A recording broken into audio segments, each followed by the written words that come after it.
For us, more important, which the SEC decision didn't really address, is the press freedom issue.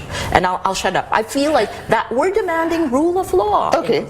All right. So let's go to the decision of the Securities and Exchange Commission. I'm just going to bring up this graphics while we're on the conversation of who owns Rappler. You have 98.77% Rappler Inc. Yep. And then you have Omidyar, which you already mentioned a while ago, and North Base Media. Yep. That's what we're showing them right now. But here's the question still in my head. Why would Omidyar and North Base Media invest in Rappler? What's in it for them? So I can't speak for them, but I can tell you what they've said in the past. Okay. Part of it was that we were ahead. We were ahead of the pack, and this sounds really self-serving, but there were things we were doing at the time they invested that no other media group was doing, no other tech group was doing. We were really a juncture of different vertical strands, and part of the reason they were interested in us, this is what they've said on the record, is that we found new processes, we found new business models. Media has got to shift, right? We found new ways of So it's a paradigm shift for the media industry here in the Philippines. Not just in the Philippines. What they wanted to do was Also to see if they could take lessons from us and bring it to the rest Which, of the world. of course, Rappler, you started this in 2012. I'm going to go to this because we're talking about Omidyar already. Sure. And this seems to be the focus of the decision. Let's bring that so our viewers can see the decision. The Omidyar network, PDRs, contain a provision wherein Rappler is required to seek approval of the Omidyar network PDR holders on corporate matters. The source of this would be the SEC decision, Maria. Sure. Well, what is left out of that is exactly, part of our explanation for this is, number one, this clause covers the instance. It's actually a repeat of another clause that's already inside everyone's PDRs. It's just a repeat. Number two is that was about... Sorry, Maria, a repeat of what? Of another clause. Yes, that it requires approval from Omidyar? It's a protection clause. So for example, if I were to invest in CNN Philippines and tomorrow CNN Philippines decides to become a laundromat, or to become an advertising agency. There's a clause there that normally says that if you change the business, if you change your business significantly, that you'd let them know. Because technically, we even have the power to do everything, change it, without even letting the PDR holders know. And so that's the spirit of that clause, right?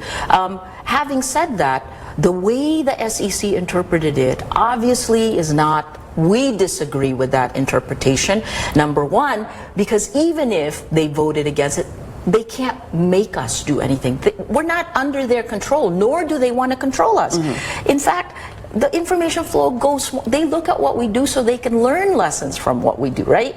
And I hope they'll tell you that themselves, but you can talk to them. So for me, if it is about control, my gosh, I think the most control any journalist group has is in this one. And I'm not about to give up again. I think people who've worked with me, I hope you still like me. People who've worked with me know that I am a little bit of a control freak. So here's another defense I heard from you, Maria. You said that they accepted these PDRs, at least we had a terminology, we had a definition of terms already, in 2015. So they accepted the PDRs in 2015. My question is, was there a difference of the PDRs you submitted in 2016? Because now they're not accepting it. The PDRs haven't been touched. So we got the same lawyers who know how to do PDRs, because precisely we wanted to be completely transparent and legal about this. It was submitted and accepted in 2015, and now they've changed the rules, right? So for me, that's part of the reason I think that there is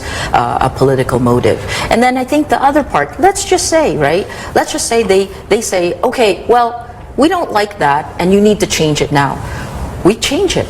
In fact. Were you told? So you just said that they accepted it in 2015 and then they didn't accept it in 2016. And then you said something, you said that the rules changed.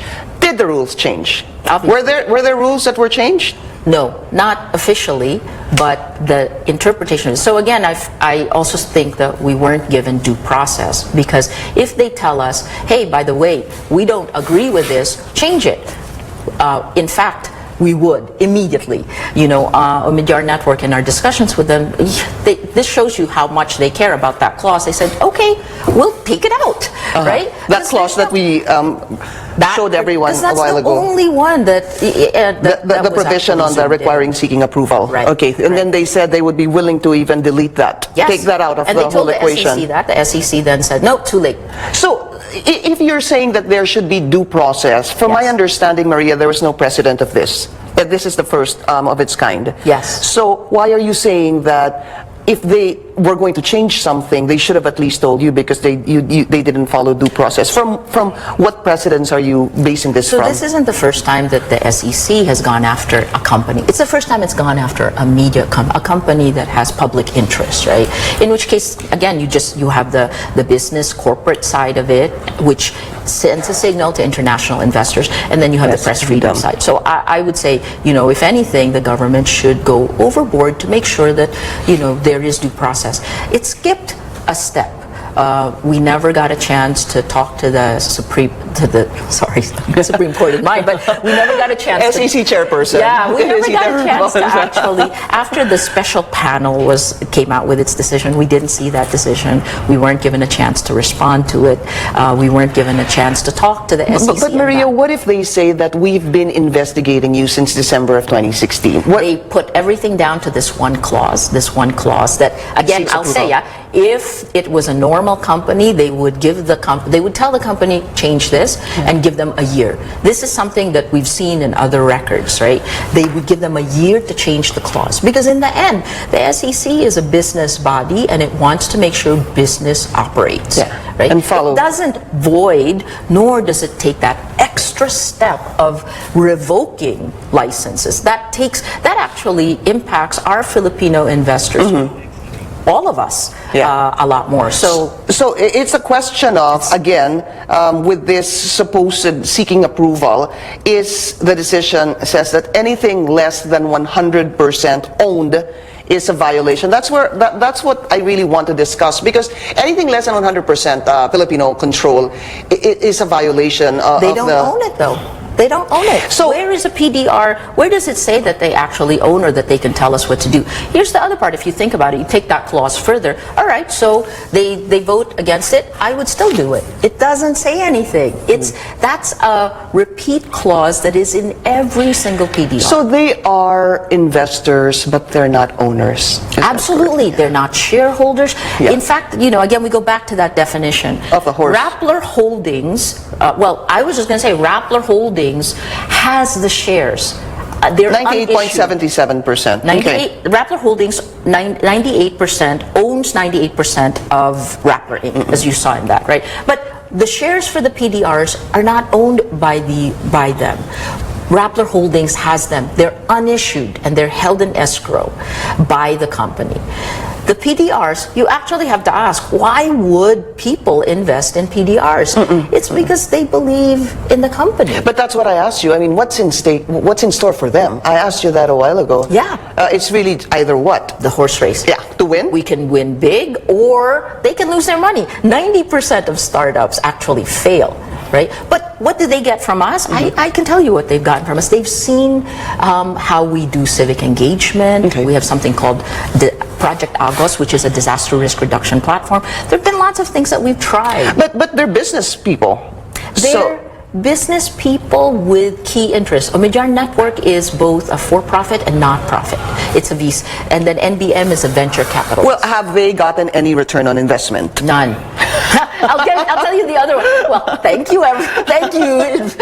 None of our investors have gotten a return. So I guess the next question would be, why would they invest in any company if they're businessmen and they know that, well, two things. You're very critical of the government and you've probably earned the ire of the president and they have nothing to gain from Rappler. Could you respond to that?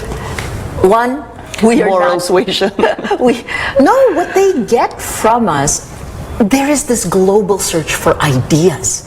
and execution, right? 1% is having an idea, 99% is executing it. So they see what they're after is looking for innovation that they can use somewhere else, right? It goes both ways. I look globally for inspiration for things we can do, and they look at us. That's the irony. The Philippine government should be proud that these guys have come in and taken the risk, so...